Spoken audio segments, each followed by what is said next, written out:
Assalamualaikum warahmatullahi wabarakatuh. Kembali lagi dengan kami Jurnal Ekspedisi. Tentunya dengan host yang paling kece, keren dan gaul ya. Siapa lagi kalau bukan Om Zen.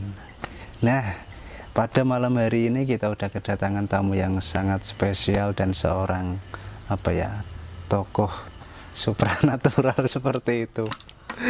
Siapa lagi? Mari kita kenalkan. Beliau ini namanya Mbak Suci seperti itu, dan nama lengkapnya Suci Tri Maharani. Beliau ini dari Batang, lebih tepatnya di Desa Kemiri Timur seperti itu. Gimana kabarnya Mbak Suci? Baik. Dia masih malu-malu guys. Nah, penasaran kan cerita apa dan kisah dan pengalaman apa yang dialami Mbak Suci ini? Tetap ikuti kita terus di Jurnal Ekspedisi. Gimana Mbak? Punya pengalaman apa?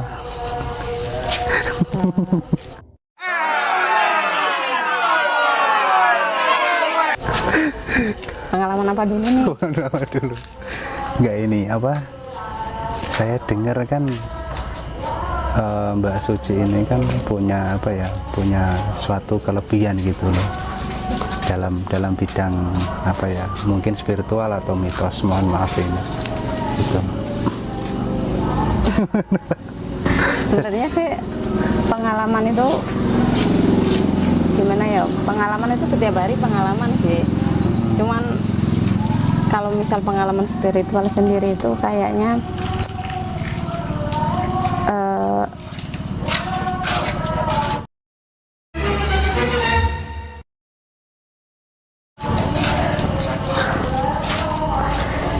Gimana apa?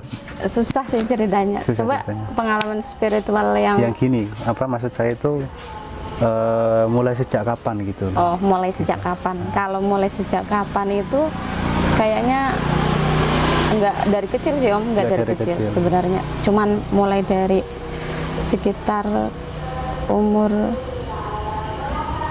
12 tahun. Ya, 12, berarti masih SD. Lah. Masih SD ya, kira-kira. Udah berarti mulai awal mulai punya pengalaman spiritual yang kayak gitu itu emang dari kelas 12 kelas berapa sih? Kelas 6 berarti hitungannya 56 ya. Iya. Sampai saat ini di umur berapa sekarang? Kalau umur udah terlalu tua. Oh, enggak lah. Ya. 24 25 ya. Tapi yang menarik dalam benak saya kan nggak semua orang gitu loh yang punya kemampuan yang seperti itu, dan kamu dikasih kelebihan sama Allah sebagai pangeran kita gitu, sebagai yang menciptakan kita itu. Gimana untuk melewati proses-proses itu hari demi hari sampai menginjak tahun saat ini gitu loh, di umur yang sekian gitu.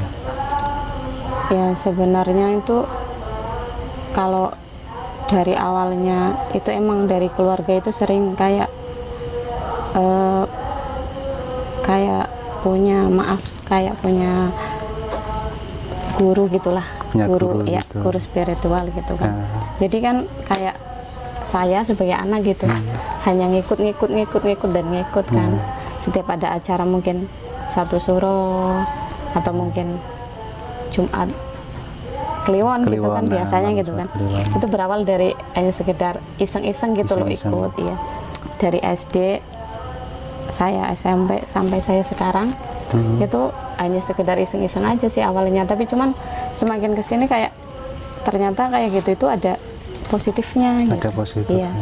Jadi sih berawal dari situ sih. Yang kamu rasakan apa gitu, hal yang positifnya gitu loh? Oh, kalau hal-hal yang positifnya yang saya temukan di kayak gini itu kan yang nggak kelihatan itu kan ada yang mungkin kayak yang butuh minta bantuan atau kiai gitu, bukan kiai. Yang ada di dalamnya itu kayak ada kayak sesepuh gitu. Sesepuh ya, misal sesepuh atau misal kayak pendiri, seorang yang berbati alas gitu. Iya, itu kayak gitu. Lah terus mereka itu kayak menularkan sedikit ilmu mereka dan gitu. nasihat juga gitu Untuk saya gitu loh. Jadi kayak saya tuh ngerasa bersyukur banget gitu loh. Oh ternyata yang kayak gini tuh nggak selalu horor gitu loh. Ternyata yang kayak gini tuh ada yang positif. Ada yang juga, positif. gitu. Tapi itu kan yang untuk hal-hal yang positif gitu kan. Artinya kamu dikasih nasihat, dikasih ilmu-ilmu juga. Banyak dari mereka emang yang yang ya emang baik gitu loh. Tapi untuk mohon maaf ini, kalau misalkan untuk yang mungkin di lain itu gitu loh, ada nggak gitu? Mungkin yang contohnya misalkan ini kayak minta bantuan gitu kan. Ini kemarin saya itu habis misalkan mohon maaf kecelakaan di sana dan akhirnya dia meninggal gitu loh. Oh iya. Gitu. Artinya kan dia kan gentayangan gitu loh. Mohon maaf Ya ini. Sebenarnya gitu. gentayangan sama enggak itu ya emang sejatinya kalau orang udah meninggal kan kembali lagi ke kembali tanah. lagi. Tapi kalau pas yang kejadian beneran ini, Kejadian beneran. ini sih ada sih yang memang dia itu kayak di usia muda, dia nggak tahu sih dia usianya berapa, nggak tahu. Cuman dia itu kayak mengalami tiba-tiba sesak nafas gitu loh. Sesak nafas terus ya tiba-tiba aja dia sampai koma gitu akhirnya. Sampai koma akhirnya sampai meninggal gitu kan. Lah pas sebelumnya itu kayak dia itu datang ke saya gitu loh. Dia itu datang ke saya dan bilang bahwa Mbak tolong sih gitu kan, kalau bahasanya sini mangke disanjang ke ibu gitu kan. Disanjang ke ibu. Ngasih pesan gitu iya, rasanya. Disanjang ke ibu kalau misal saya itu sebenarnya belum meninggal gitu kan, masih perlu doa dari ibu gitu kan. Iya, ada pesan-pesan seperti itu. Jadi ternyata dia itu kayak seakan menganggap bahwa suatu tempat itu tidak ada yang memiliki kecuali Allah Ta'ala gitu kan. Ya sebenarnya itu benar gitu, tapi cuman bagi manusia, bahkan bagi saya pribadi kan, yang namanya rumah, walaupun rumah milik Allah gitu kan, rezeki milik Allah, tapi kan ada gitu loh, ada penghuninya gitu pasti, yaitu manusia gitu. Lah terus itu kejadian, lah pas kejadian itu saya nggak berani awalnya buat ngomong karena itu masa sih orang udah meninggal hidup lagi gitu kan. Lah terus akhirnya selang berapa minggu ya, 2 mingguan lebih lah kayaknya, akhirnya saya memberanikan diri ngomong sama orang tuanya. Dan respon orang tuanya itu? Akhirnya respon orang tuanya alhamdulillah kayak menerima gitu loh. Menerima. Tapi orang tuanya itu menganggap bahwa yang kayak itu tuh kayak bukan itu bukan anaknya, karena sejatinya orang meninggal balik lagi kepercayaan mereka, udah meninggal gitu kan. Nggak ada itu yang namanya istilah kayak titip salam apa gitu. Mungkin sampaikan ke ibu itu kayaknya mereka nggak begitu percaya. Ya yang penting kan intinya saya udah menyampaikan. Lagian ya nggak ada salahnya sih ya orang mendoakan. Nah, itu akhirnya keluarga menerima bahwa memang ya udah akan diadakan doa bersama gitu. Tetap diadakan doa, cuman kayak ya itu orang tua maksudnya keluarga nggak percaya gitu akan. Tapi kan soalnya kan emang kadang yang punya kelebihan seperti itu kan mereka bisa berkomunikasi dengan mereka kan gitu loh. Dan untuk orang-orang yang mohon maaf misalkan belum bisa belum bisa sih, memang tidak memiliki kemampuan yang seperti itu, mereka kadang itu butuh hal-hal visual dan yang untuk meyakinkan itu loh. Jadinya itu butuh visual langsung, butuh bukti fakta langsung gitu. Sedangkan yang kayak gitu kan belum bisa dibuktikan gitu. Hanya kita pribadi yang mengalami gitu. Iya, makanya gitu. Itu saya sendiri pun kayak nggak berani buat ngomong karena mereka kan nggak lihat gitu kan. Iya, makanya jadi mau ngomong nggak ya gitu. Jadi nggak ada bukti buat saya ngomong, kecuali ada bukti ya, tapi emang nggak disarankan sih dalam agama ya kalau misal dimasukin dulu rohnya terus dia ngomong saya butuh, ini gitu. Butuh meditasi. Mediasi gitu lah. Jadi ya udah faktanya seperti ini, saya mengalami kejadian seperti ini. ya monggo lah mau nerima atau enggak gitu. Yang penting ya kayak gitu, karena mampu saya seperti itu. Yang penting kan kita udah menyampaikan amanah, punya niatan baik pada mereka. Toh juga kan itu masih bersifat positif kan gitu, artinya mendoakan gitu loh. Dan ini apa? Sebenarnya itu emang kamu punya kemampuan seperti ini itu dari kamu sendiri apa memang dari turun temurun gitu? Ya dari dikatakan orang tua atau mbak gitu maksudnya? Dikatakan turun temurun sih kayaknya enggak. Karena sesuatu hal itu semua dipelajari gitu loh. Semua dipelajari. Ya kayak kita misal mau pinter IPA, matematika atau mungkin yang lain, ya itu kan emang harus belajar sih ya. Jadi makanya saya sendiri pun sebenarnya sampai sekarang ini tuh masih belajar gitu. Masih belajar. Ya semua orang kan emang butuh belajar dan proses gitu. Tapi menurut kamu nyaman gak sih di posisi yang saat ini kamu alami gitu loh? Ya sebenarnya nyaman sih nyaman, cuman kalau misal dikata pasti ada sih positif negatifnya. Ada sama. Positifnya emang nyaman sih karena banyak ilmu yang dapat dari situ gitu loh.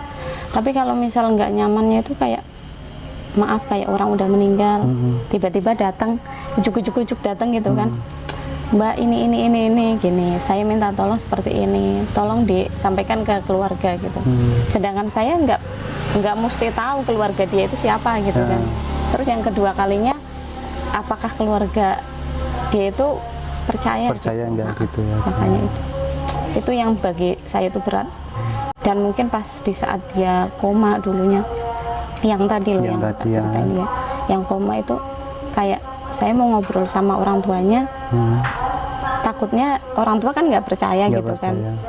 Ini apa sih anak gitu kan, mungkin kan secara medis kan dia koma, jadi kan harusnya kan dibawa ke rumah sakit.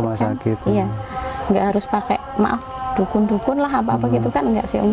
Jadi kan saya kayak nggak berani buat ngomong sampai akhirnya anak itu meninggal gitu.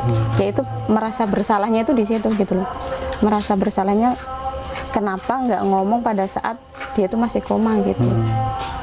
Tapi kalau misal saya ngomong pas dia masih koma, kayaknya nggak mungkin juga bakal diterima gitu sama keluarganya gitu. Berarti dia posisinya itu memang udah di dua alam gitu sebenarnya, antara dia balik ke dunia nyata seperti ini dan ke dunia lain gitu. Ya wow alam sih semua nggak tahu sih. Ya gitu ceritanya Mbak Suci ini sebenarnya banyak gitu.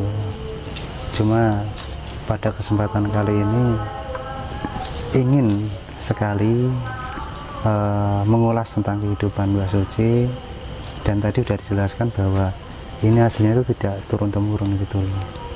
Bahkan dia memiliki kemampuan seperti ini itu udah bersyukur dan bisa mempelajari dan mendapatkan banyak hal ilmu gitu loh. Dan tapi yang lebih tertarik saya, Mbak Suci ini kan juga orang yang suka mendaki gitu loh. Itu menurut informasi saya, bahkan kita dulu pernah mendaki bareng gitu. Dan makanya itu kita harus ikuti terus, simak terus bagaimana ceritanya Mbak Suci ketika melakukan pendakian di gunung-gunung di Jawa Tengah seperti itu. Bisa dikatakan lain itu merupakan seorang pendaki gitu. Pendaki zaman dahulu. Kelebihan kamu yang seperti itu gitu loh. Sensasinya itu kadang kayak beda gitu loh. Di gunung itu kayak misal ada pedagang, ada nenek-nenek tua, ada anak kecil, lawu itu tuh kayak ada kayak abdi kerajaan sama orang yang ini nyari rumput gitu loh.